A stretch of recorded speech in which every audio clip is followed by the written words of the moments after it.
Have a vision. Think big. Ignore the naysayers. Work your ass off and give back and change the world. Because if not us, who? If not now, when?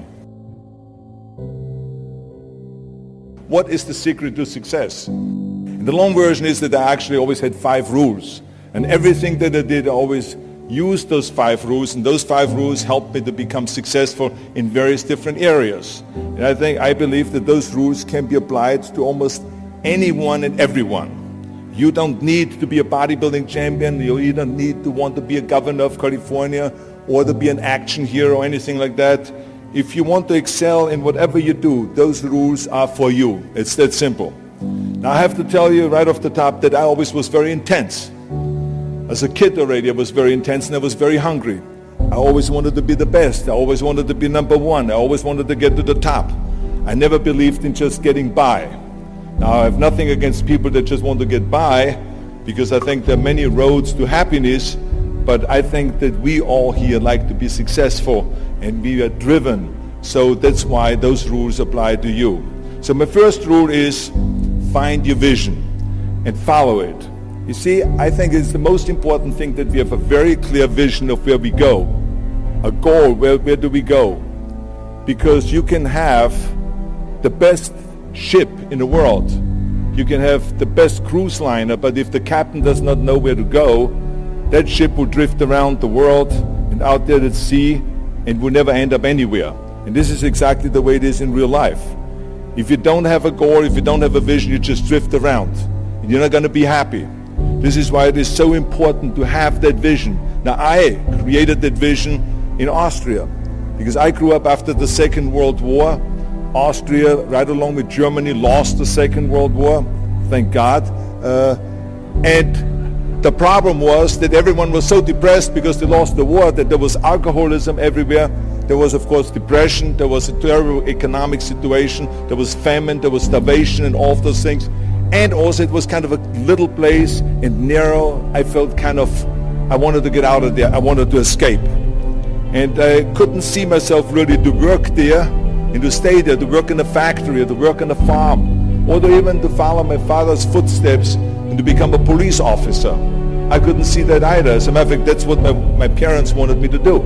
They wanted me to become a police officer and to marry a girl by the name of Heidi and to have a bunch of children and to run around like the Von Trapp family in The Sound of Music. But that's not what I saw. This was the vision of my parents, but not mine. And luckily one day in school I watched a documentary about America. And I found myself, I knew exactly that is where I wanted to end up. I wanted to be in America. Everything that I saw in the documentary I just loved. Everything was so big. I remember the tall skyscrapers, the monstrous bridges, the giant freeways filled with beautiful cars, the huge jetliners, movie stars, Muscle Beach, and all of those things. I could not wait to get there. The question was just, how do I get there? How do I get to America? I mean, this was not a common thing to do way back in the 50s. No one had the money to travel or anything. But one day I was fortunate enough to see a magazine. And that magazine showed me the path to America. And it was a bodybuilding magazine. And on the cover was this very muscular guy that was standing there like Hercules with a Hercules outfit. His name was Reg Park. This Reg Park was on that cover, and I remember the cover said, Mr. Universe becomes Hercules star. I read the article as fast as I could, learning about how he grew up in Leeds in England, poor, and how he trained 5 hours a day, every single day, and trained and trained and trained and lifted weights, and then he finally became Mr. Great Britain. And then he became Mr. Universe. And then he won a second Mr. Universe title and a third Mr. Universe title. And then all of a sudden he landed in Rome in Cinecittà doing Hercules movies. And there he made millions of dollars, and this money he took and bought himself a gymnasium chain in South Africa, and he became a successful gymnasium owner. And as I read, I became more and more certain about my own future. As I read this story, I was so excited, so interested. I knew exactly that I wanted to become another Reg Park, I know he laid out the blueprint for my life, basically. I could see myself, I could visualize myself clearly to be a champion on that same stage where he won the Mr. Universe, and then to move to America, then get into movies, and then become rich and famous. I had that vision very clearly laid out. I was so happy that I knew exactly where I was going. From that moment on, everything that I did, no matter how hard I had to work or how much I had to struggle, it didn't matter. It was a wonderful joyride because I knew what the purpose was and I found my passion. The simple truth is, if you don't have a vision, if you don't have a goal, if you don't see your future laid out in front of you, you're just floating around without a purpose. And I think that the numbers speak for themselves. This is why so many people around the world are unhappy with their jobs. I mean, in America, 74% of the people hate their job and would like to change jobs. But think about that. That means that only a quarter of the Americans love their life's work. I mean, that is a very depressing statistic. I always smiled when I worked, no matter how hard I worked. I always had a great time, no matter what I did. It didn't matter if it was in bodybuilding, or if it was in the movies, or if it was as governor. I remember in the pumping iron days, people ask me in the gym all the time, why are you smiling all the time? Why are you so happy? You have to lift 50 tons of weights. You have to train 5 hours a day. I mean, I look at the other bodybuilders' faces and lifters' faces, and they look kind of depressing. They look sour. They're miserable that they have to lift weights. You don't look miserable, you look happy. And I tell them always, I say, I smile because I know exactly that every rep that I do, that every set that I do, every weight that I lift, I get one step closer to turning that vision of mine into reality and becoming that Mr. Universe. I could not wait to lift another 500 pounds in the squats. I could not wait to do another 1,000 sit-ups. I could not wait to do bench press, more bench press and more curls until I couldn't move my arms anymore. Because I knew that every rep got me closer to standing on that stage as a champion. As a matter of fact, when I lifted weights, I didn't really feel like I was lifting weights. I felt like I was lifting a trophy over my head each time I lifted. And to have all those bodybuilders around me and thousands of people screaming. And I tell you that this vision didn't just help me in bodybuilding, it helped me with everything, like I said. I remember in the movie business, there was many times stunts that I had to do where I got hurt, where I was in pain, in agony, and had to do it over and over again. I remember one incident specifically on Conan the Barbarian. There I was crawling on all four, on rocks, over rocks and gravel, holding my sword right in front of me. And as I was crawling, the camera followed me, and it was around 30 feet that crawl on those rocks and this gravel. And eventually, after 10 takes, my elbows and my knees started bleeding and hurting. And the director came to me sheepishly and said to me, he says, do you mind if we do another take? I need a close-up of you. And I said to him, no, I don't mind at all. I said, go and do as many takes as you want. He says, no, I don't want to do that because I know you're in pain, you're bleeding. I said, no, I don't feel any pain. I said, the only thing I see is the finished scene. I see the finished scene of me crawling on all four with my sword in the front, crawling up and sneaking up behind Thulsa Doom, the main villain of the Conan movie that killed my parents, and rising up behind him and cutting his head off. That's what I see. Remember, crush your enemies, see them driven before you, and hear the lamentation of their women. So this is why, because I visualized that scene, this is why I did not feel that pain. I did not care if I was bleeding on my knees, because I know that pain is temporary, but the film is permanent. And I explained that to the director, so this is why I try to tell you, always discover your vision, and the rest will follow. Now my second rule is never ever think small. If you're going to accomplish anything, you have to think big. You have to go and shoot for the stars. The biggest challenge most people have is because they think small. And the reason why people think small and why they choose small little goals is because they're afraid to fail. They know that if you shoot for a big goal, then the chances of failing are very high. And they're afraid of failing. It's one of the most common things why people are frozen and why they can't make a move in life, because they're scared of failing. I say to myself, hey, I'm not worried about failing because that's part of life. You're not going to go and win everything. And how far can you fall? Look at this. This is the ground. That's as far as I can fall. And you know something? That the only time you really consider the failure is if you fall and you don't get up. But if you get up, you never consider the failure. So I never considered myself a failure. I always considered myself a winner, even though I fell every so often. But I always got up and I always moved forward. This is the important thing. I never had any patience, of course, for thinking small, because in German we have a saying, wenn schon, denn schon. And that means that if you do something, then go all out and do it well. And this was not just the case in bodybuilding. I didn't just want to be a bodybuilding champion. I wanted to be the greatest bodybuilder of all times.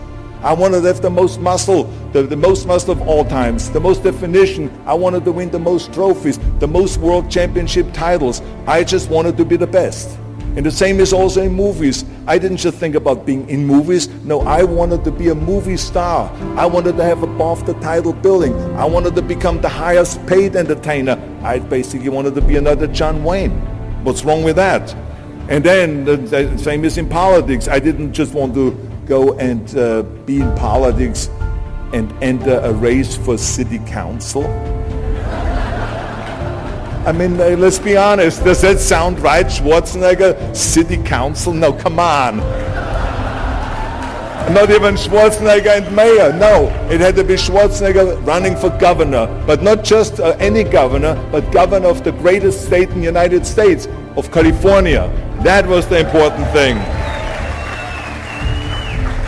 I give you an example of thinking big. When I became governor, I wanted to rebuild California's ancient infrastructure. You see, America has been living off infrastructure that was built in the 50s and 60s, and it drives me absolutely insane that America hasn't started rebuilding that infrastructure. I mean, we haven't invested in new roads or in new transit, or in schools, or in energy, or anything like that for decades. The number of cars that we have now in America are 4 times as many as we had in the 60s. So therefore, we should be having 4 times as many freeways, 4 times as many tunnels, 4 times as many bridges and all this. But we don't. So this is why I wanted to get our act together and do the upgrading, at least in California. So when I talk about infrastructure, I didn't really want to just fix roads and fix and close some holes on the roads. I wanted to build massive freeways on top of freeways. I wanted to build the first high-speed rail in the United States. I wanted to build more bridges and more tunnels, more on-ramps and off-ramps. I wanted to see literally cranes everywhere. Well, there was no excuse for Californians to get stuck in traffic, and there was no excuse really to send your kids in overcrowded classrooms in schools, and there was also no excuse that Los Angeles has a 100-year-old sewage system. That's shitty, I think. At first, of course, some of the legislators looked at me like I was absolutely insane when I told them this vision. They were willing to spend maybe $5 billion, which of course is petty cash in compared to what my vision was. But so some politicians, of course, had a hard time to see the big picture because they didn't really ever travel outside California. So they haven't really seen big infrastructure. They haven't really seen big infrastructure all over the United States, or maybe in Asia, in China, or in Korea, or in Brazil, or in European countries, or here in Australia maybe. So they haven't seen that. And then, of course, there are other politicians that simply don't have a vision of the future past the next election, which is a common problem politicians have all over the world. So it was my job as governor to motivate them and to take them and to see the traffic jams in Los Angeles and to see the overcrowded classrooms and to see all the problems that we have. And I kept pushing and pushing, and I pumped them up enough that eventually they saw the big picture. And eventually Democrats and Republicans came together and we invested $60 billion to rebuild California's infrastructure, the biggest investment of our state in 50 years. So that's what we did because we had a big vision and everyone bought in on this big vision. So remember, never think small, think big. A third rule is ignore the naysayers. I think it is natural that when you have a big vision and big dreams and you have big goals, that people are going to say around you, I don't think it can be done. I think it's impossible. Or no. I tell you, I heard this all the time, but I want to tell you, don't ever let them stop you from dreaming and from shooting for the big goal. Because eliminate just simply those words, no, impossible, and it can't be done. I mean, in each one of my careers, when someone said it's impossible, I heard it's possible. When someone said it can't be done, I heard it can be done. And when someone said no, then I heard loud and clear, yes. So this is what I believed in. I am a big believer of what Nelson Mandela said. He said it always seems to be impossible until someone does it. And that's exactly what it is. And I wanted to be that one that does it. I wanted to break the new records, and I wanted to do something that no one else has ever done. So I think that's what you need to do. Don't ever be worried about that someone hasn't done it. Just think about how many times my career would have stopped. My career would have ended if I would have listened to the naysayers. I mean, it started right away when I was 15 years old and I became a bodybuilder. Right after that, when I said, I want to be a world champion in bodybuilding, I want to be Mr. Universe. They immediately said, are you crazy? You're in Austria. In Austria, you can become a ski champion or a bicycle champion or something like that, but bodybuilding is an American sport. Forget about it. That's nuts. Then when I wanted to move to America, they said, again, that's impossible. You will never be able to do that. You have no money. You're all by yourself. And then when I wanted to go into show business, after I won 13 world championship titles in bodybuilding, I said, I want to be like Reg Park. I want to be a Hercules. I want to get into movies. Well, I tell you, when I met those agents and managers and studio executives, their reaction was, oh, Arnold, that is so funny. You want to be what, a leading man? Oh, come on. I mean, look, first of all, let's start with your body. Look at your body. I mean, you're overdeveloped. You're gigantic. You're like a monster. Are you kidding me? Do you know what the new thing, the new trend is? It's little guys like Dustin Hoffman, Al Pacino, Woody Allen. Those are the new sex symbols. Don't you get it? And then your accent, oh, it gives me the chills just listening to your German bullshit. Come on now. I mean, oh God, I mean, it's like, it's scary when you talk. It's unbelievable. I mean, have you ever, Arnold, I mean, this year, have you ever seen an international movie star with a German accent? It doesn't happen. Forget about that. And then your name, what is it, Schwarzenegg or something like that? Yeah, I can see that name already up there on the billboard. Yes, and people are going to storm the theater and the movie houses because Schwarzenegg is starring in the movie. Oh yeah, I can see that already. So that's what they said. They said to me, it says, look, forget about it. You're a nice guy.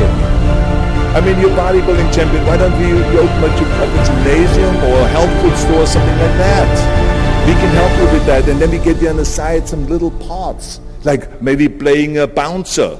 I mean, with your body, perfect. Or maybe a wrestler. I have a good idea with your accent, a Nazi officer. Now that's really great for you. I call my buddies over at Hogan's Heroes. I mean, they would probably use someone like you. So that's what they said. Imagine that. Everywhere I turned, they said, no, it won't happen, it's not going to happen, and forget about it. Luckily, I did not listen. I did not listen because I knew if I worked hard enough and if I worked as hard as I did in bodybuilding, 5-6 hours a day, that I will make it, that I could prove them wrong. And I started working very hard. I started taking acting classes, English classes, speech classes, dialogue classes, even accent removal classes. I ran around all day saying lines like, a fine wine grows on a vine. Because you see, we Austrians and Germans have a difficult time with the V and with the W and with the F. We get it all mixed up. So it was a fine wine grows on a vine. Or the sink is made out of zinc. And all those kind of lines. I said, over and over. And you know something? All of a sudden, I got a little break. In the early 70s, I remember All of a sudden, I got a TV show, a little part, then another little part. And then all of a sudden, I got a phone call from Lucille Ball to be in her special Happy Anniversary and Goodbye, which was with Art Carney. I had this 6-minute scene as an Italian masseur. Now, most people don't know the difference between an Italian accent and the German accent, so I got away with my German accent. But I played this Italian masseur, and I was so delighted. And then right after that, I got a guest starring role in Streets of San Francisco with Michael Douglas and Carl Malden, and then Pumping On and Stay Hungry. And then, of course, I landed the big role of Conan the Barbarian. So finally, I got the big break. And you know what was so interesting about it was that as soon as we were finished with the Conan movie, we were out there on a promotion tour, and the director said at the press conference, the director is John Milius, he said, if we wouldn't have had Schwarzenegger with those muscles, we would have had to build one. Now think about that. Before it was this huge obstacle to have this body, and all of a sudden the director says, if we wouldn't have had Schwarzenegger with his body, we would have had to build one. Now what a turnaround.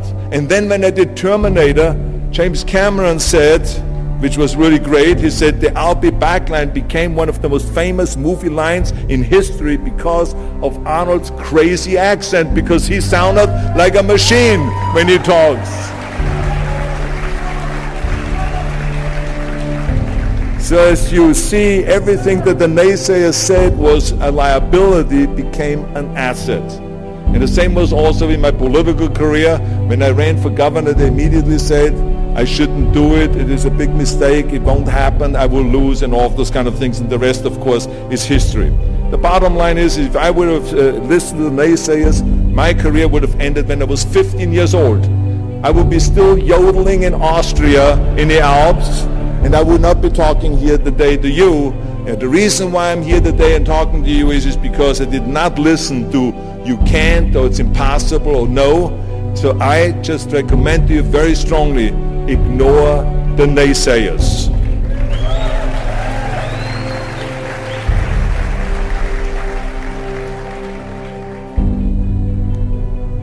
My fourth rule is work your ass off. Nobody ever stumbled upon success by accident, except maybe the guy who found gold in California.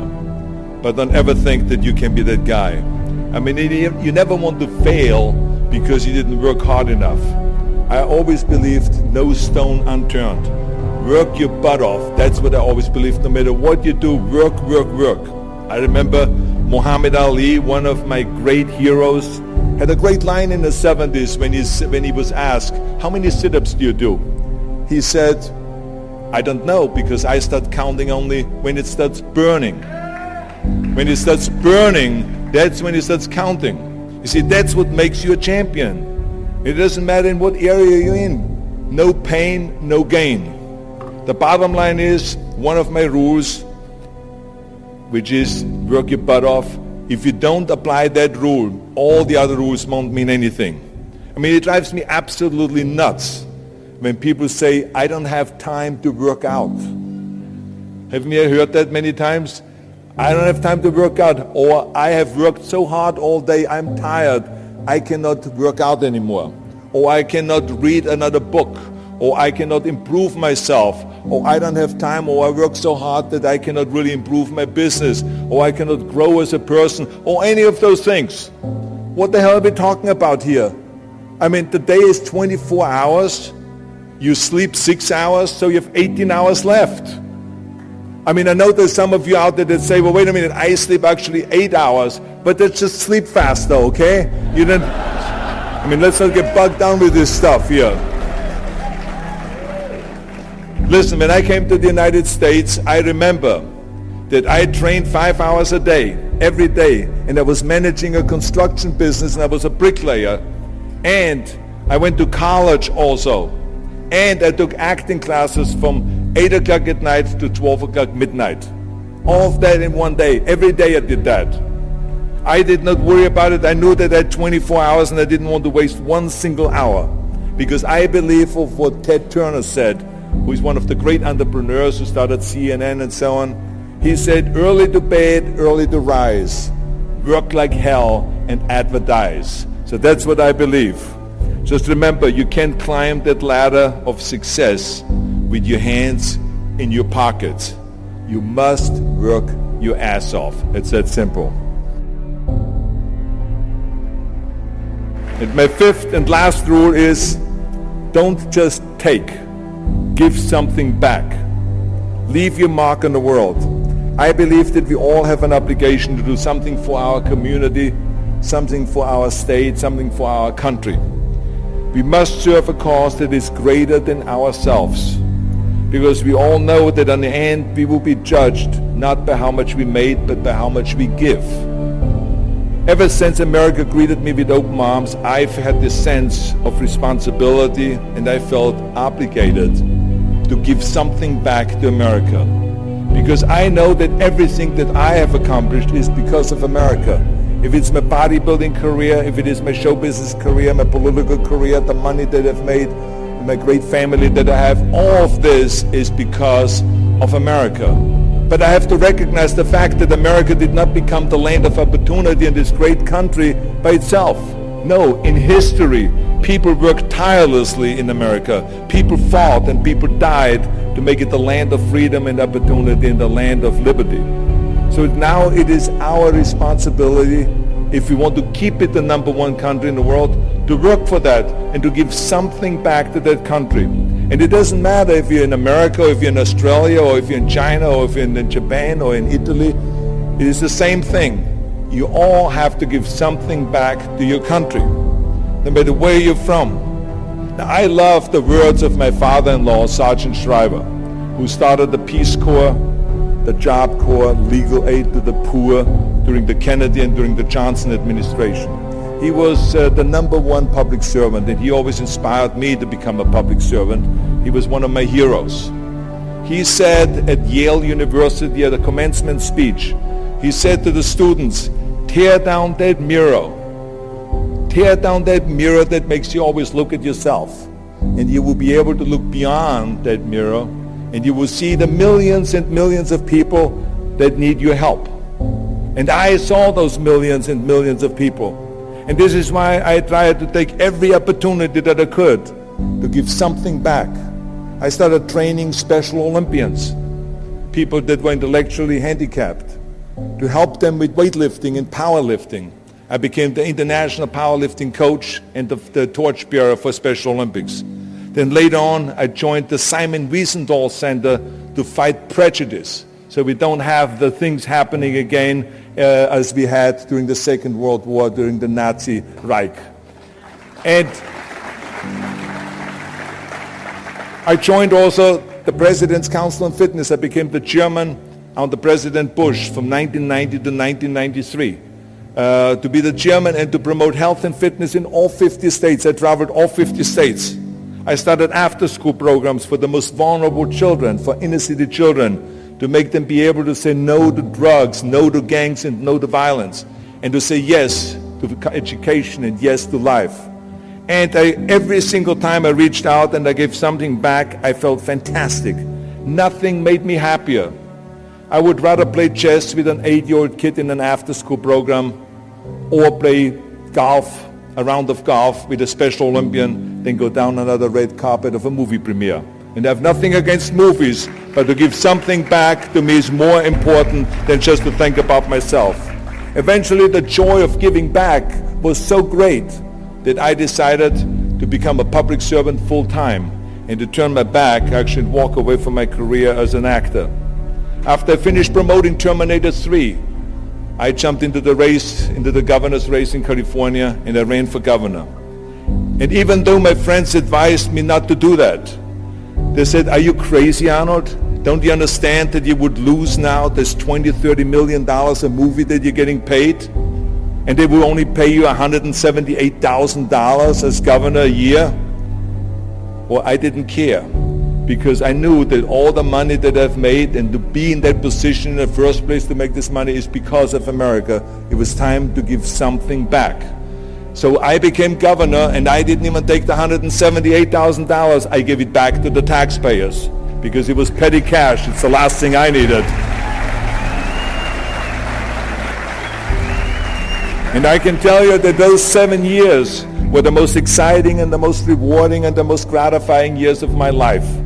To work all day long, to solve problems and to serve the people was absolutely heaven. It was the best job I've ever had. But I also knew that eventually it's going to come to an end.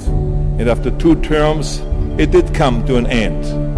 But when it came to an end, the one thing that didn't come to an end and was not finished was my desire to be a public servant and to serve the people. And this is why I continued to work for Special Olympics. That's why I continued to work on fighting my fitness crusade and traveling around the world to promote health and fitness. And this is why I continue to support after-school programs, and we even started the Schwarzenegg Institute at the University of Southern California to continue to inspire students and leaders around the world to find solutions to complicated issues and to give back and to make the world a better place. So thank you. But I tell you that I was very fortunate that I had great heroes. I had great heroes that I could look up to, and I mentioned 2 of them, Muhammad Ali and Sergeant Shriver, my father-in-law. But there's other great heroes like Gorbachev, Reagan, Mandela, great leaders like Mother Teresa, Chancellor Kohl, and Churchill, and the list goes on and on. I mean, those people had such an impact on the world. Single-handedly, they've changed the world. I mean, if you think about just Gorbachev, I mean, this man, every time I meet him, I'm in awe. I mean, he grew up under communism, and he rose from the bottom of the ranks straight up to the top. He became president of the Soviet Union, one of the most powerful people in the world. And he was the leader of the Communist Party. And when he was in the top position, he realized that the system was broken. Now, what do you do when you're the top leader of the Communist Party and you realize that the system, that communism doesn't work? Well, you know what he did? He dismantled communism. Think about the courage that takes. I mean, the guts that it takes to do that.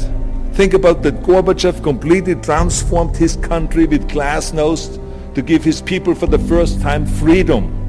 And then through perestroika, by reforming Russia's economy. He didn't wait for the next president. He didn't complain. He simply said, if not me, who? And if not now, when? So I feel very strongly all of us need to have